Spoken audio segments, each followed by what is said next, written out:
নতুন বোয়িং উড়োজাহাজ বিমানের বহরে যুক্ত হতে সময় লাগবে আরও অন্তত ৫ বছর। বেসামরিক বিমান পরিবহন মন্ত্রী আফরোজা খানম রিতা আরও জানান, এই সময়ের মধ্যে এয়ারবাস থেকে উড়োজাহাজ লিজ নেওয়ার পরিকল্পনা রয়েছে সরকারের।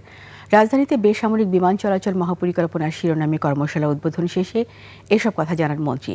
এ সময় তিনি আরও বলেন, সিভিল এভিয়েশনের পরিকল্পনায় আগামী ২০ থেকে ৩০ বছর বা তারও বেশি সময়ের জন্য বিমান চলাচল খাতে উন্নয়ন, লক্ষ্য, অগ্রাধিকার এবং কৌশলগত দিক নির্দেশনা নির্ধারণ করা হবে।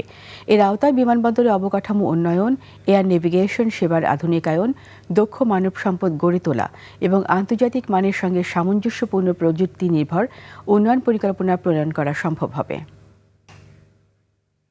অলরেডি ভালো মিটিং হয়েছে এবং আমরা এটা অচিরেই এটা কাজটা শুরু হয়ে যাবে। লিজনার প্ল্যান আছে আমাদের, কারণ আমাদের ওইটা পেতেও তো আমাদের সময় লাগবে।